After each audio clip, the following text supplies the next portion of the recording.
Good morning, ATD family. Baseball has officially begun. We are back. We are excited. Games are live. Standings are real. We have a home run and stolen base count we get to talk about again. It's exciting. We're pumped. We're up there. It is ATD every Saturday morning. Thank you so much for joining us. We are going to kick this off as we always do. Baseball Bill, how are you doing on this beautiful Saturday? I'm doing awesome, my friend. I'm wearing my corny hat today, only because it's baseball season. I got excited when we did our pregame chat, and you showed me the slides, and I saw the home run count and the stolen base count. I got excited. It's back. It's back. It's real. Yeah. I decided if you're listening to this on Bleachers Brothers Radio to go with the jersey today. Got my Giants jersey on, got my Giants hat on, keeping it classy. We're 1-0. I'm taking it as a win. We'll see what happens for the rest of the season, but for right now, we've still got 1,000 record. So, There you go. I'm going to start this off a little different. I'm going to throw you a piece of trivia, Trivia. and we're going to get to the answer halfway through the show. Oh, okay. Let's do it. All Trivia. right. So, Giddy up. trivia today, and we're going to do this every week now. Okay. Let's What hear is it. what are the only two teams in baseball that don't end with the letter S? Think about it, mull it over. We'll get to the answer halfway through the show. I saw a video of this on YouTube and no one could answer it because no one could think about it. Don't Okay. ask why, but that's the trivia question for right now.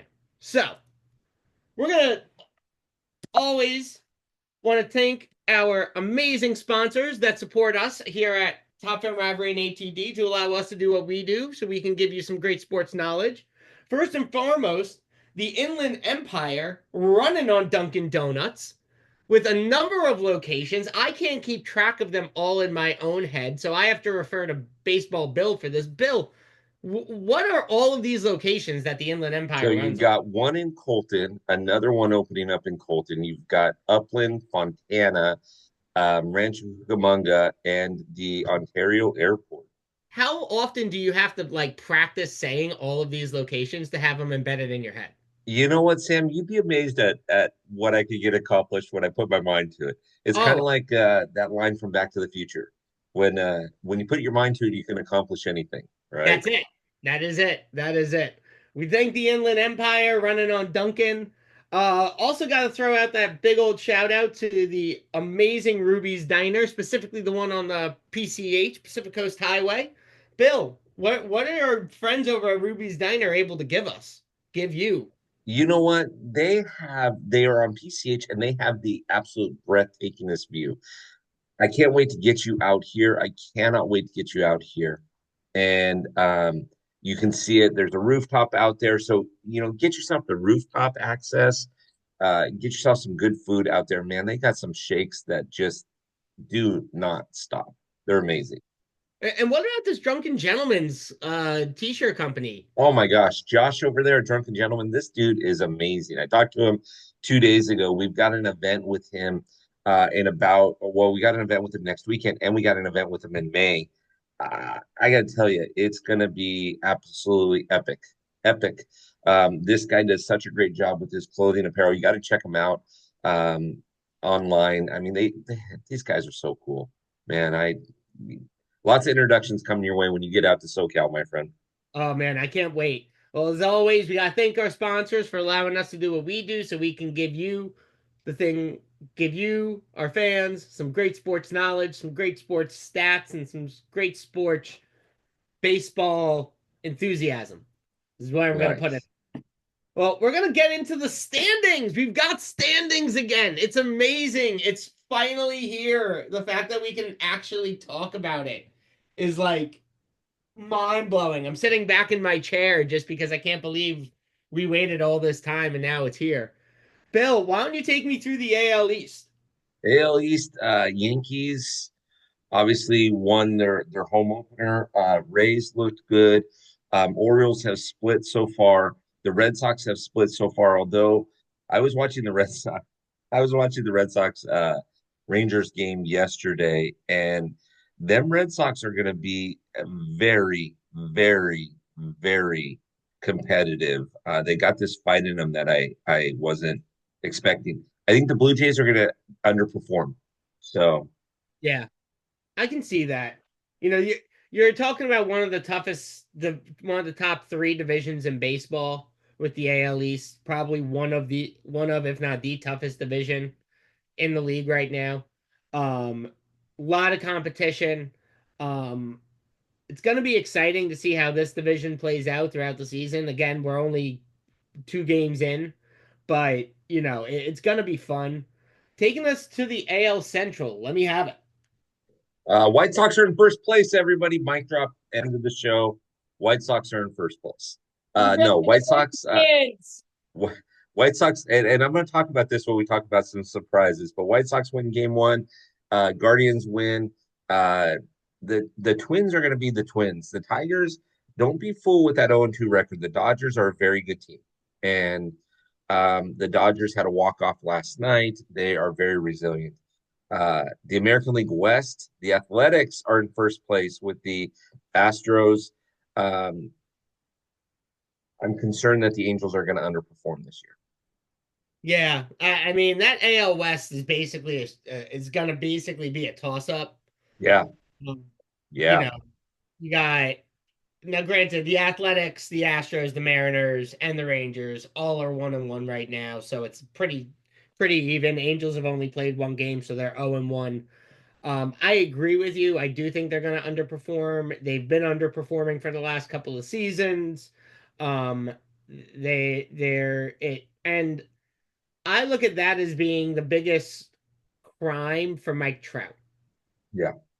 True, Like, I feel bad that the Angels are 0-1. I true, feel bad for their true. fans. I think the person who I feel the worst for is Mike Trout.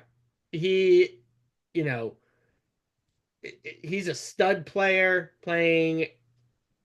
Now granted, he's been injured the last couple of seasons and really just doesn't has a hard time bouncing back, but for being such a top tier caliber player, just kind of being stuck in this, you know, unfortunate situation. I hope he kind of takes a look at what they're doing and makes the either the tough decision to waive his no trade clause and decide to be traded to a team that can compete, Mhm. um, then stick it out just to, say like I'm that guy. Right. Yeah. No, I like what you're saying. The Angels have a lot of work to do. I thought they did really well in the offseason with who they picked up. Although I watched them, I now granted I could eat my words today. We've got a watch party this afternoon. I could eat my words later on, but I watched them play the Dodgers on Tuesday night at Anaheim Stadium. They got one hit in a preseason game. Now, mind you, Dustin May pitched for 4 innings, but um, after that, most of the guys that came in to pitch were not roster guys. I mean, half the guys that pitched that game didn't even have the name on the back of their jerseys because they just, threw them a bone type thing. Right. And the Angels got one hit. So, Yeah, you need to be able to pick that up. You need to, even spring training, you can't have one hit. You have one no, hit in spring training, you're basically showing your cards before the season even starts. correct, So, correct. um, it's gonna be interesting. This American League is already showing some craziness with the White Sox being in first place in the AL Central.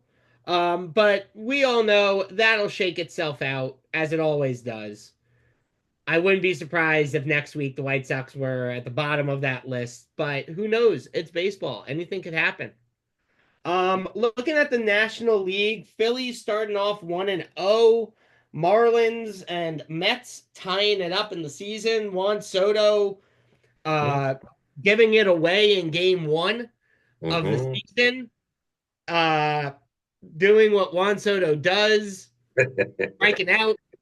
I wanted to Ouch, ouch. I wanted to reach out to Mets Megan and be like, "What's going on? Uh, What's happening?"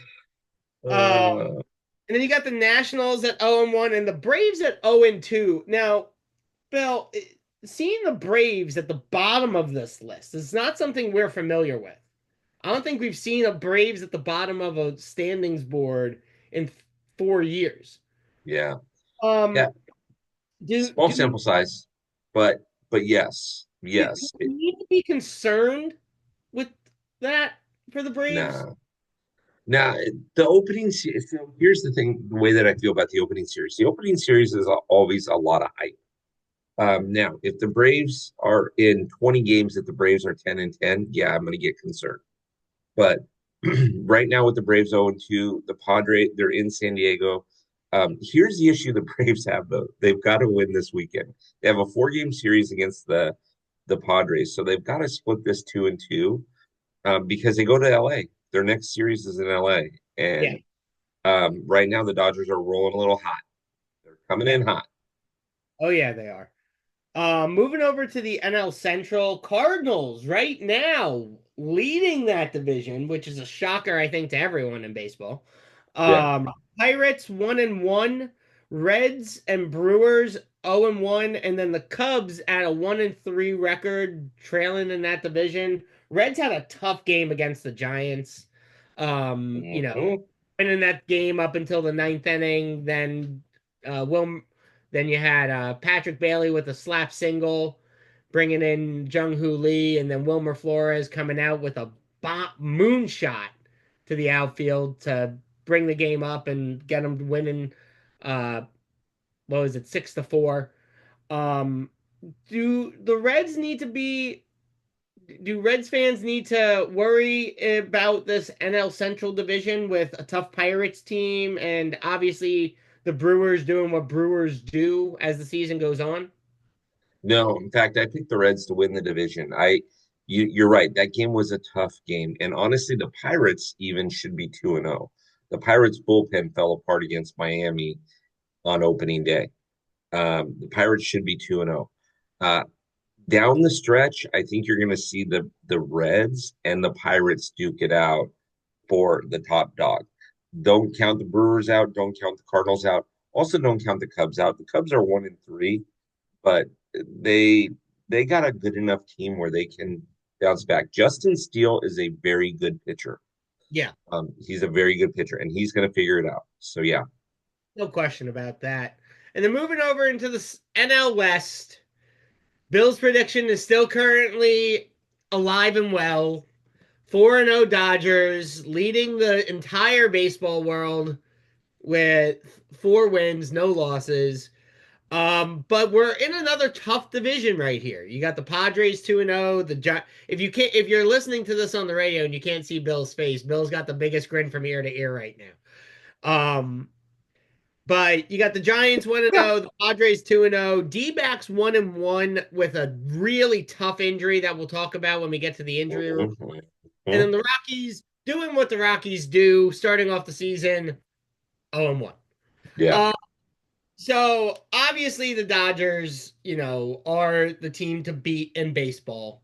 Defending champs, always, you want to be the best, you got to beat the best. And as of right now, between the Cubs and you guys are facing the Tigers, you said, right? Right yeah, now? yeah. Cubs and Right now, Tigers. they're still showing they are the best. But you got a Padres team that people weren't expecting to do as well as they've been doing even already.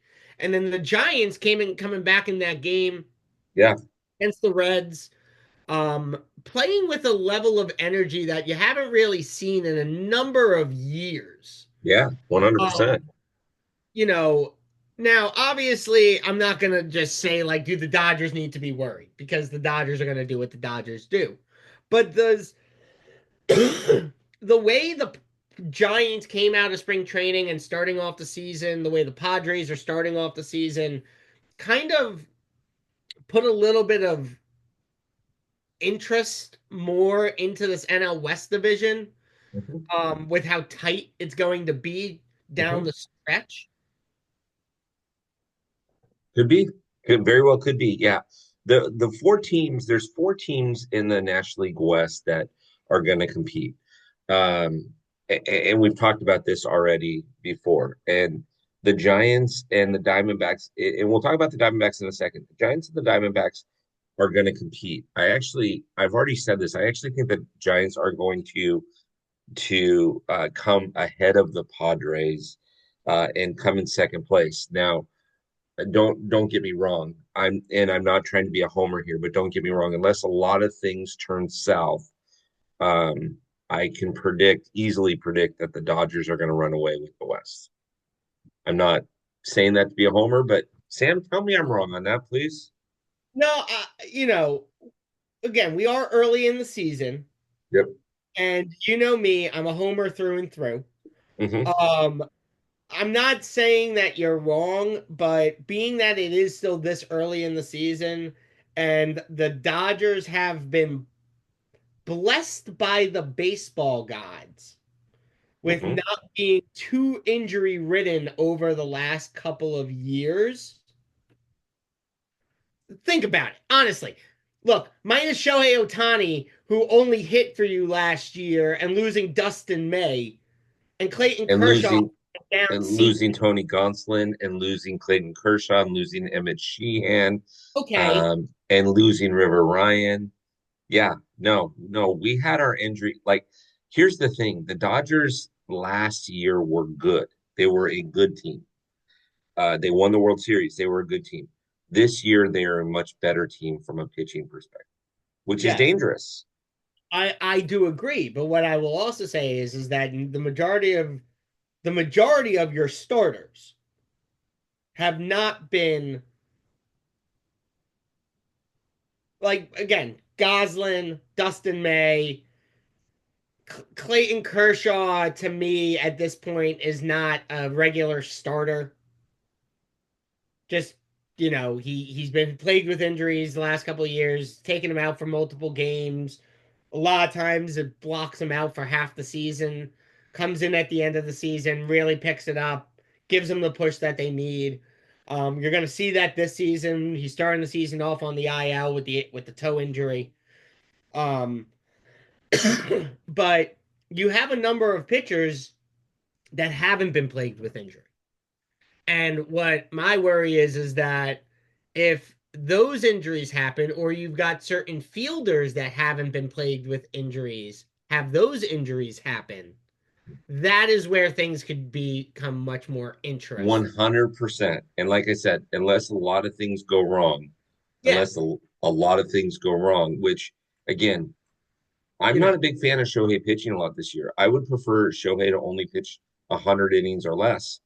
I listen, there's nobody on this planet, including you, Sam, that would not love to have a pitcher go 30-30 and be 5-3 with an ERA under 4. oh yeah, 100%. I mean, nobody. Yeah, I Right. I just Mookie faced the illness and in the Tokyo series, but he hasn't been plagued with many major injuries. Freddie Freeman hasn't been plagued with many injuries. Teoscar Hernandez, Rib Matt, injury, rib injury. yes, but that wasn't like a 4 month stint out on the IL type of situation. Rib injury, you're probably out for, a month, you're back, you're fine. It's a rib. It'll heal itself. So, yeah, but that is where I feel the Dodgers need to maintain their health. They need to maintain their health 100%. on the offensive side of the ball. 100%. If those guys, if Freddie, if Mookie, if Muncy, if Teoscar, if they get hurt, now we're going to be Keep, having a much different conversation about this current 4-0 Dodgers season. keep in mind that in the Tokyo series, neither Mookie or Freddie played. And keep in mind that Max Muncy's hitting under 100 and Teoscar's hitting under 200. Right now, the way the Dodgers are built, they're built like you get past one or two of these guys, and you've got two more guys to deal with. But I agree with you. Injuries are going to plague a lot of teams, and I mean we're not even in April yet. right? Yeah, we've already So got a number of guys already out for the season. yeah, exactly. So, Speaking of which, uh, we should talk about that. oh yeah, we definitely will. But you made a point about the Giants fighting for second place this year. Mhm. You saw them throughout spring training. They ended spring training with the best spring training record out of all the teams between the Cactus League and the Grapefruit League. They came into game one, won game one, were resilient through that entire game. What is it that you're seeing in this Giants team, being a Dodgers fan, that makes you worried about this organization right now?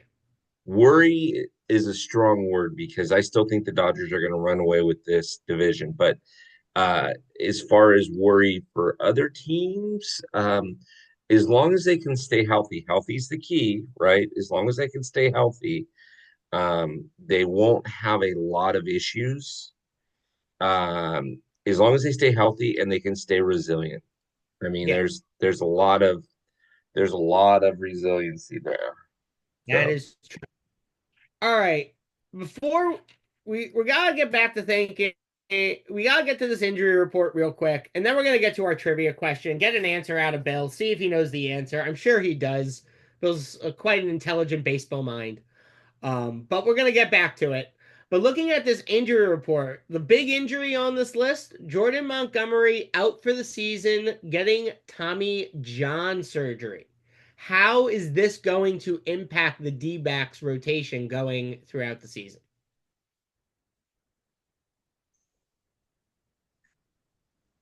you need it puts a lot of pressure on Corbin Burns and it puts a lot of pressure on Brandon Pfaadt.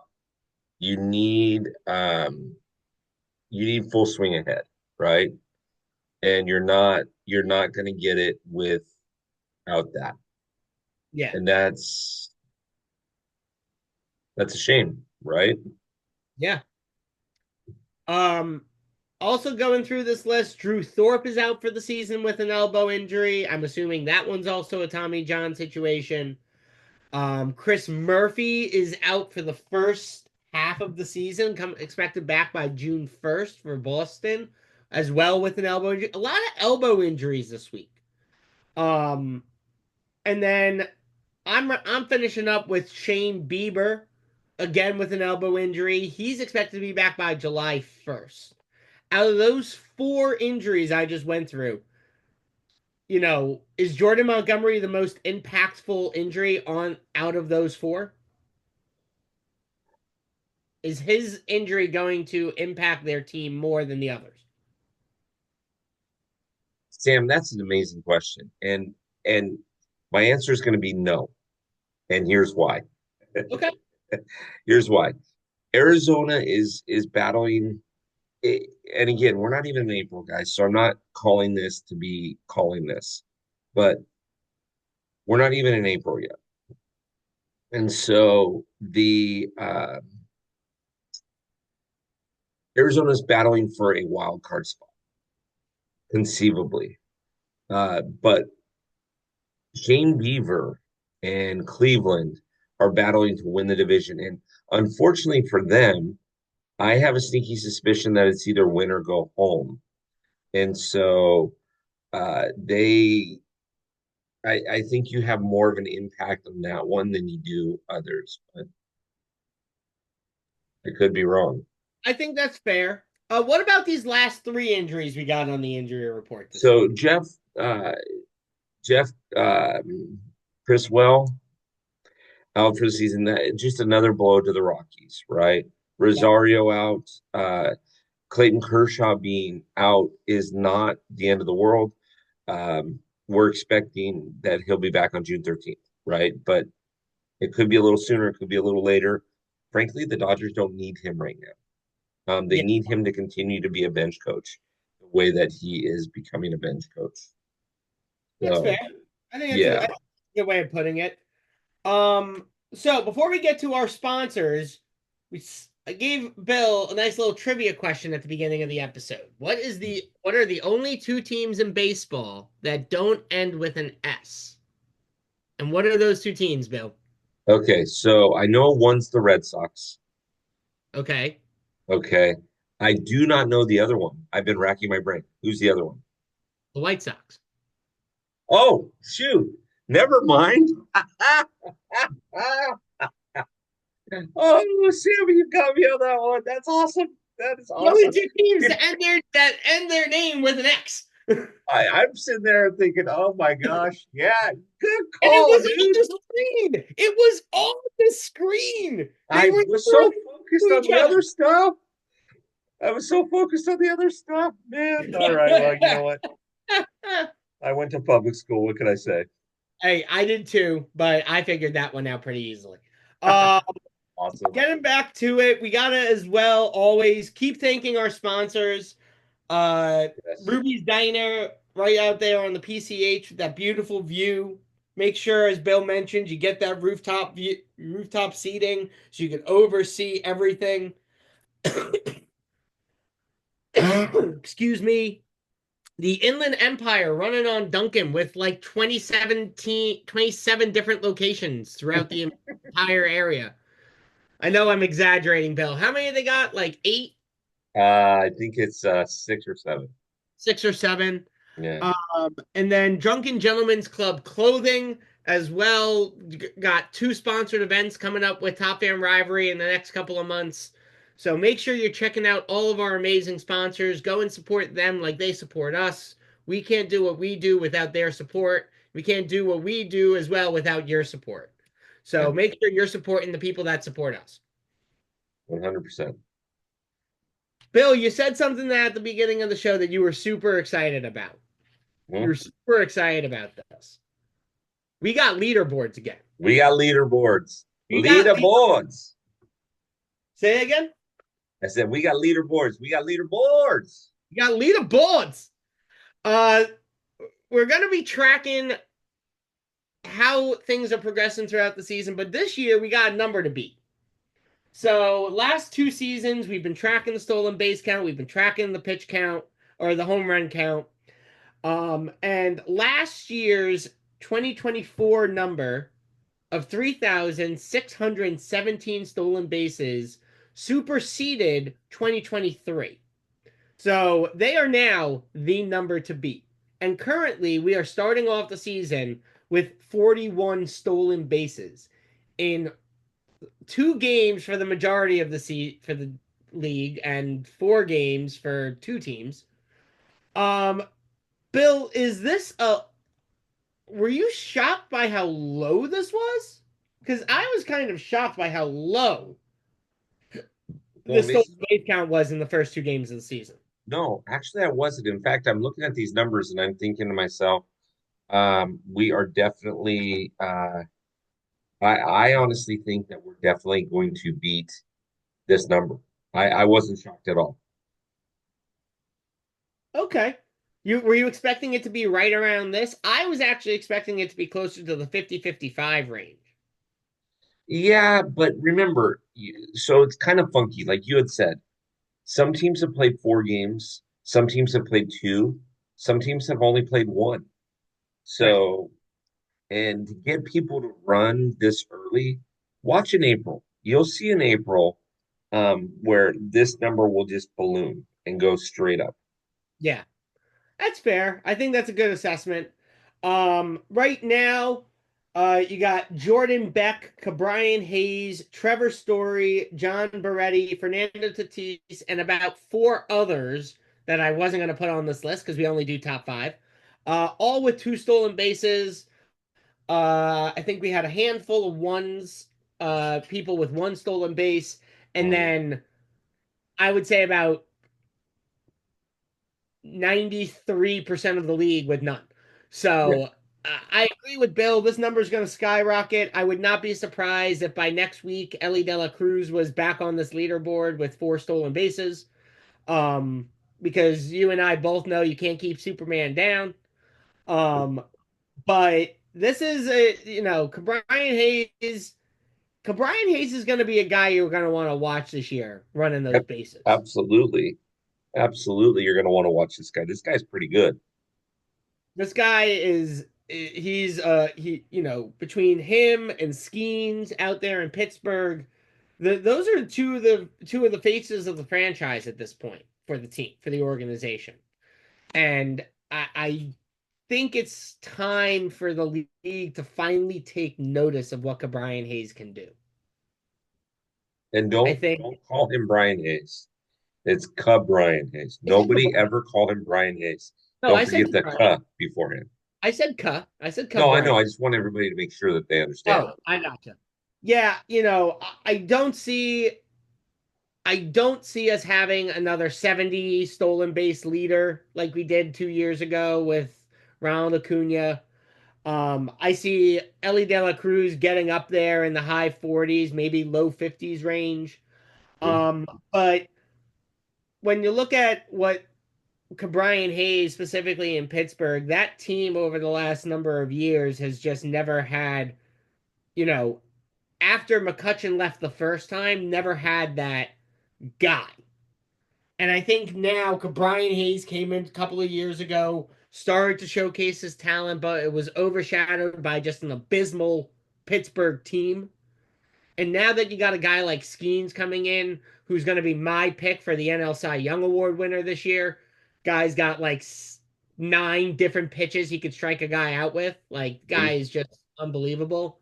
I think now you're getting your defensive face of the franchise and Cabrian in that offensive face of the franchise positions. 100%.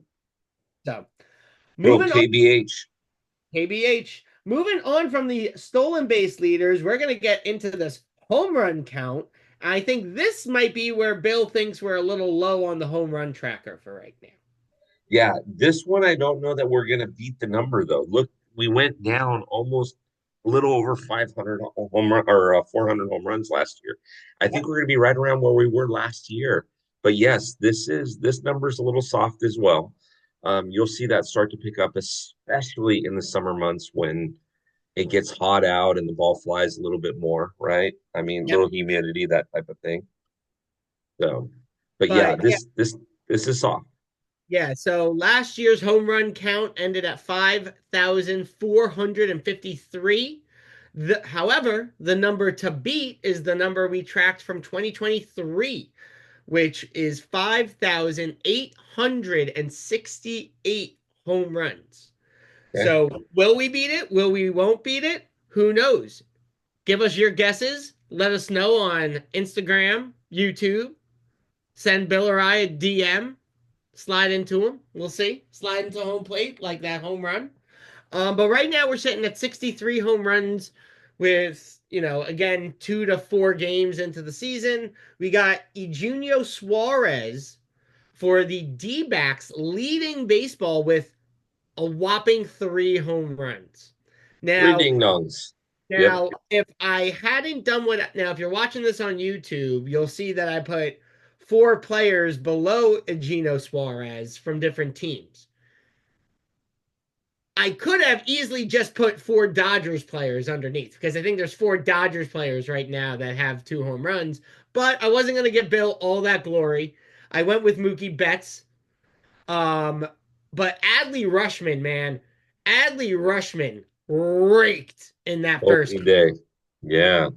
like those 2 bombs he hit opening day.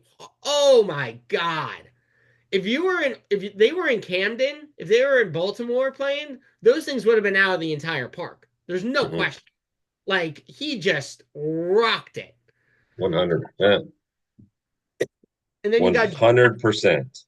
Yeah, and then you got Jonah Heim from Texas and Wilyer Abreu for 2. Wilyer Abreu for Boston for 2. Shohei Ohtani also has 2. I think there were a couple of other Dodger players that had 2. Um, but Aaron Judge is starting off kind of slow this season. Yeah, he is. He is. But I mean, again, it's a small sample size, right? 2 games. Yeah. Do you think we'll see another season performance from Aaron Judge that we've seen the last couple of years, or do you see that number starting to not drastically drop, but slowly get to like a reasonable number of home runs that a player would typically hit? That's in his realm of hitting. The total number of home runs that we have now is how much? 63. I think Aaron Judge will be darn near close to that. He'll be in the 50s this year. Okay. Because he was in the 60s last year. Hmm. Um, I see him being in the low to mid 50s. I don't see him being in the high 50s. Getting close to Um, Mid 50s, yeah. So I heard something funny, and I think you'll appreciate this. It was said by a 15-year-old to me this week. They said, "How cool would it be if Shohei hit 74 home runs this season?" And I laughed and I said, "Well, why 74 home runs?" And they said, "Because that would beat Barry Bonds' record, and that would give Shohei an even 300 for his career." I thought, okay, here's to wishful thinking, but funny. Yes. yes. Bill and I have gone back and forth on this offline regarding Barry Bonds. Maybe we'll just do a segment one day where we speak to him. But Barry Bonds, before all the allegations and everything that came out, was probably one of the greatest contact hitters in baseball. His eye for the ball was unlike anything anyone had ever seen in baseball. It was just like I watched the video of I watched a video of AJ Przinsky Mhm. talking about Barry Bonds, and he was like, he hit that home run to tie Willie Mays away when he hit 660, and then looked at AJ Brzezinski and said, I'm not going to hit another home run till I'm back in San Francisco. They had a 5 game series. They had 5 games before they made it back to San Francisco. He went like 16 for like 18 in that entire set. Didn't hit a home run. And then like his second at bat back in San Francisco said, I'm hitting a home run and just cranked it right over the wall, out of the park into McCovey Cove. I think if you That take good. I think if you take all the allegations away and everything like that, I don't think there is a analyst or a player in history that would argue that Barry Bonds was one of the best hitters in baseball. Bar none. Yeah, I'm not going to argue that point. I mean, when he was with Pittsburgh, he was amazing, right? And to your point, he was amazing. All I'm going to say is if you're curious about, I mean, steroids does not help you hit a baseball. It does not Yeah. help you hit a baseball. Now, does it help you hit it far? Just ask Barry what happened when he broke his bat and still hit a home run in Miami. That's all I'm going to say. Yeah. I Right. agree with you. So Yeah, you have to have good hand-eye coordination. it gives you more power behind it, but it's all about the approach you take. Like at to your point, taking steroids does not help make you hit a baseball better. No, But if your approach to the plate is as aggressive as Barry's was, you're going to hit home runs 100%. every single time, or you're going to hit that ball every single time. Because it's not you against it's not you against the 8 or 9 players on the field. It's you against the ball and you against the pitcher. And if you can get to that motif and not worry about anything else that's going on, if you can Yeah. focus on that one-to-one battle and not focus on a one-to-many battle, you can win every time. And that's how Barry approached it. And I think what we see with a lot of younger players is they still try to think it's one versus many rather than one versus one. 100%. So 100%. I agree. So let's talk about opening day. Let's talk about these opening series. Were there any surprises to you in this opening weekend so far in this opening weekend? Uh, yes. I was a little surprised that the Angels came out as flat as they did. Okay. Chicago beat them 8-1. Yeah, I was a little surprised about that. A couple of pitching performances that, and a couple of things like Juan Soto coming up with a chance to tie up the game or take a lead, and striking out. A little surprised about some basic things, but Sam, I have a question for you. Well, first, tell me, did you have any surprises of your own on opening day? Um, I think I'm not surprised that Juan Soto did what Juan Soto did. I'm not. I've Okay. said it before, and I'll say it again. And if you're a Mets fan and you want to send me mail, it's gonna get filed. This is my opinion. You don't like it, stick it where the sun don't shine, as far as I'm concerned. But Juan Soto is an average fielder and an above average batter. He is not a superstar fielder. He's not. He's not. He is not this golden goose that you're going to throw in right field and he's going to catch everything that comes his way. He just says, does he have a good arm? Absolutely. Can he make good throws? 100%. Did you pay $700 million for the man because he can hit the ball yards? Yes. That is why the Mets paid him $700 million. That's it. That and he is now the captain and face of that franchise. Like that's what you paid him for. I You disagree. paid It him to gets the put butts. square. The captain and the face of that franchise is Francisco Lindor. I think it's tied between the two. I think they're co-captains. How about that? I'll give them Okay. co-captains. We're not going to take. We're not going to say. We're not. We can't say that he's like Aaron Judge. You're right, and say that he is the captain of the franchise. Aaron Judge is the captain of the Yankees, bar none. No ifs ands or buts about it. But I agree with you. In New York, in City Field, you got Francisco and Juan Soto battling it out for that captain spot. Um, Putting them as co-captains, I think, is fair. Um, but you paid a man $700 million. You come up to the plate, and then you go on a check swing and lose the game. I am sorry. You do not get paid $700 million for your contract value to check swing and lose. You don't. You have to have a better eye on the ball. I agree. I think the fact that Astros won that game because of that mistake falls solely on Juan Soto's shoulders. I actually expected them to win that game. I expected them to sweep the Astros in that first series. So the fact that they're 1-1 right now just shows that there's still a little bit more that Juan Soto needs to learn. And he's young. He's like coming out of that baby phase of being a baseball player. He's still in the late 20s. Yep. So True. there's plenty of time to figure it out. But that was a shock to me. And the other shock to me was the Royals starting 0-1 against Cleveland. Yeah. Coming out, I Divisions.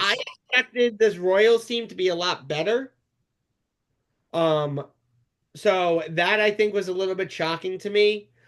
Other than that, not much shocking. Oh, and I mean maybe the Rays being 1-0.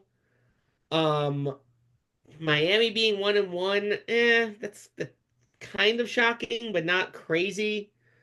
Um, I think, and maybe also the Padres being 2-0 against Atlanta right now. I think that's also a pretty big one. But Atlanta's still missing Ronald. They're still missing a couple of guys. So there's some pieces that are missing. But I think overall, the biggest shockers for me were the Mets tying up that series, being in a tied series right now, and the Royals starting off where they did. I think are two of the bigger shocks to me. Yeah. Yeah. Royals losing one game isn't a big deal. The Mets are 1-2 against the Astros.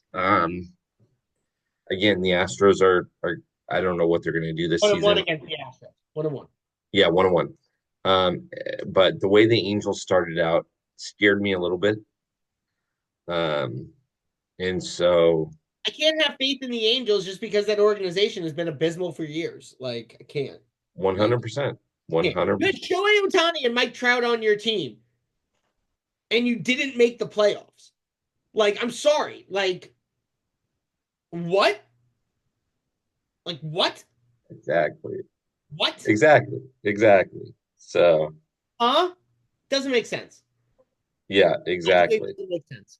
But you had something you wanted to talk to me. You and I talked before the show, and you wanted to make a big point, and it had to do with the way the league is hyping up opening weekend and how things Yes. are being promoted. And the example you gave to me was around a particular person bringing out the World Series trophy for the Dodgers yesterday or 2 days ago at their home opener. So give us a mock Bills corner because we're doing Bills corner next week. Okay. So here's the thing. I think the NFL and the MLB are trying to focus too much on specific things, specific cities. I don't get me wrong. I love the fact that Ice Cube rode in a hoopty, right? And was blaring music and had the trophy sitting shotgun and everything like that. And the fans went crazy for it. I don't know. Are we going a little too far? I mean, back in the day, the ring ceremony, they handed you your rings, you clapped, everything was good. It wasn't this production where they make, and it was funny too, because if you watch the whole, it's almost a 3-minute video with Ice Cube. He's riding around LA with the trophy. And then he pulls up to Dodger Stadium, Sam, and he pulls up to Dodger Stadium, and it's completely, you could tell that it's completely empty. And I've been there uh, 400 times, so I know exactly where he was at. I know what gate he came in, whatever, right? And then he acts like he's coming back on the field or just driving into the field. I'm like, guys, first of all, he drove in at dusk. Second of all, when you're filming this, it's you can tell it's the morning time, and I'm just like, I don't know. I just give them their rings, let them have a good time. The whole Fat Joe versus Ice Cube thing in the World Series, eh, whatever. What do you think? Yeah, I think to an extent they do. Um, but again, with when you look at the way sports have gone now, there needs to be they need to bring in an entertainment factor. They do. There's just no way around it. Okay. And you know, as I said to you after the Dodgers won the World Series, that they've got their legitimate World Series win, and we can put the 2020 season behind us. So for me, you know, do I think that they're maybe doing too much at certain times? Yes. I think every league, to an extent, maybe except soccer, MLS, does a little too much in the entertainment factor. Okay. Um, but you also have to give the fans that entertainment factor because it keeps them engaged. When you bring in those celebrities that are fans of the teams, that are big names like Ice Cube, who has been a Dodgers fan his entire life. I mean, you have to do it. You have to. And I mean, look, the guy grew up in freaking Oakland. You would expect him to be an A's fan. He's a diehard Dodgers fan. Diehard. Like, As huge. should everybody be, Sam. As should Keep everybody that be. thought and opinion to yourself, Bill. Keep that thought and opinion to yourself. Everybody. Mic drop. Um, Everybody should be. in your world, yes. In the real world, no. But yes, do I think sometimes they're doing too much, like having an entire stage brought out onto the field to have guys walk up on the stage, collect their rings, and take them down, just have to rip this stage off the field and spend another 20 minutes just before guys can play?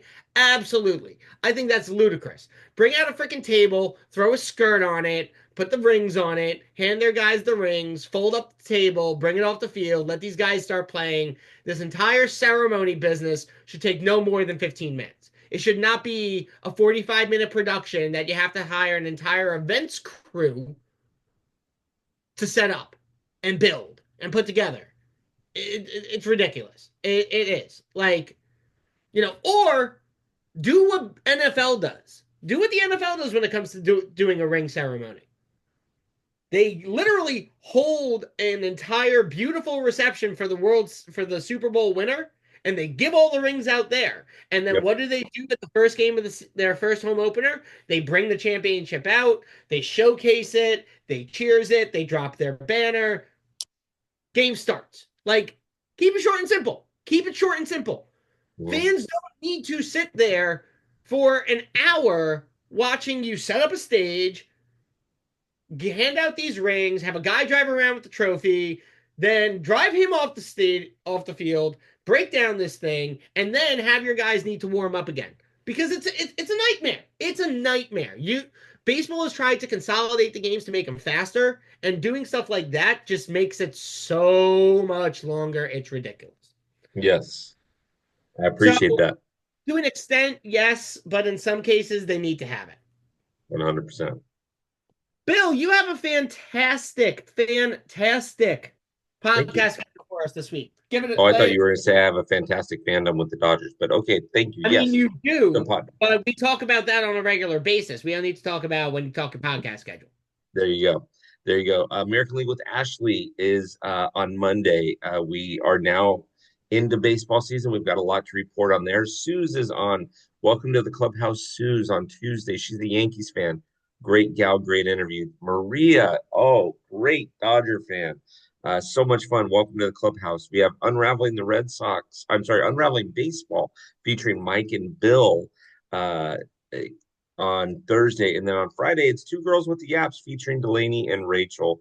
So, yeah, we got a lot going on with this podcast schedule. And then, of course, obviously, if you're listening to this either on Bleacher Brothers Radio or if you're listening to this on YouTube, you already know that we do this every Saturday. Yeah, and Bill, I'm going to challenge you this year. I'm going to Yep. challenge you in this baseball season. Good. All 30 teams in baseball need to have one individual podcast. All 30 teams during the baseball season. My challenge to you is that you have to get all 30 teams at least one podcast throughout the season. And I Challenge challenge you accepted. by saying I don't want to see weeks where there's like 3 Dodger podcasts going on, and then all of a sudden it's like every other team gets thrown to the wayside. Challenge accepted. Boom. We will figure out a winner and loser and what they have to do after the show, and we will let everyone know what that torture is after. But as well, looking at what we got on X and Instagram, we're moving It's Sports Talk, It's Fan Involved to 7 p.m. Pacific Standard Time this week. It's not going to be 6 p.m. Pacific Standard Time, so keep that in your mind as you're planning on jumping Just on this this week, yeah. Thursday. As well, every Tuesday and Thursday, Baseball Bill does In the Leagues, talking about what's happening in the recent games and what to keep an eye out for, talking pitching matchups, best series to watch, things like that. And then Baseball Bill and Mikey Bleeds Blue will be doing series recaps on the Top Fan Rivalry page after every single Dodgers series this season. So this first one is going to happen tomorrow. It's going to be Ashley and Julie, Sunday at 5 p.m. And then on Thursday, you got Delaney and Rachel coming on to talk about that series. So make sure you're checking out for it. Bill, you started a new club. We did. You had a t-shirt club. You said that was doing well, but we're getting into the sports cards world now. We're growing. We're bringing in more. We're trying to expand our fan base to not just be sports podcast people and not people that want really cool t-shirts. If you really want them, join the t-shirt club. Strongly encourage it. But now we're breaking into the baseball card world. So tell me about this club you created. So this club that we created is called 27 Ounce Club. What you do is it's a $27 a month club. So it's 27 bucks a month. And with that, you get your team guaranteed and 2 club breaks that month.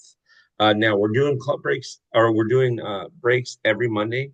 As of right now, we might be kicking that up a little bit more and doing some more breaks as these things fill up. But every other week we'll have a club break, and you'll get your team into 2 of the club breaks.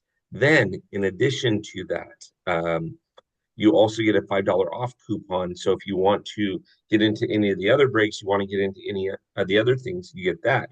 Plus, not only that, you get 24-hour early access than anybody else to the box breaks. So if you are, for example, Sam, you have the Giants in the 27-ounce club. If, for example, you wanted the Phillies or the Cardinals or the Braves or somebody that wasn't already taken in the 27-ounce club, you could get that 24 hours before anybody else could. So that becomes huge, right? Yeah. Yes, that becomes huge. Not Oh, only that, but you get 24-hour early access as a club member to any of the box breaks. So, oh. So not so just it, what you're doing in the 27 ounce club, you're also talking about the ones that you partner with Heads Up Sports Cards on. Heads Up Sports Cards, exactly. And Sam, we've already got 11 of these things sold. I think by the end of the month, by the end of next month, we'll have all of them sold out. We already have 3 people that have asked us for 3 different teams that are already taken. So in April, we might actually be starting a second club because more people will want more access to it. So Maybe yeah, not a set club, but maybe just doing more breaks and giving the people that don't have the opportunity to guarantee their teams and two of them the opportunity to get those teams in the other two. We can and we talk might about do it that. off. We can talk about it offline. I got some ideas for you with that one because I can see this being one that fills up pretty quickly. But this week, breaking on Monday, we got the 2024 Topps Heritage High Number baseball card break.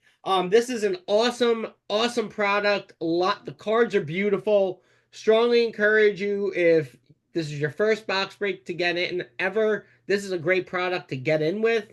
There's an autograph or a relic in every single one of these boxes, so there's gonna be a highlight card that you're gonna want to catch. Definitely make sure you're checking it out. And if you haven't signed up, sign up for the 27 Outs Club. Um, Once again, we want to thank our sponsors real quick: Drunken Gentlemen's Club, Ruby's Diner on the PCH, and the Inland Empire running on Dunkin' Donuts with their 6 and 7 locations throughout Southern California. We thank you for supporting us so we can do what we love to do. And as I keep saying, fans, please go support our sponsors so they keep supporting us and keep giving us money. Because There we if they go. don't get money, we can't do this. There we go. What we There we do, go. but we can't do it for free. So Yeah. please support them. Please, I'm begging you. I'm begging So more than, so more than. All right. you. As always, make sure you're checking out topfanrivalry.com for new articles, podcast, merch, the t-shirt, and 27 Outs Club, the exclusive member events, and every January, the Top Fan Rivalry Fan Fest. It's an awesome opportunity. Plus the virtual Fan Fest that Bill is going to be running once to maybe twice a year. We'll see how it plays out. Bill, any final comments and thoughts for the fans out there, or wrap this up as you always do? Go fight, win. Go fight, win. I love it. Thank you so much for joining us this week on ATD, and we will see you on the field next week.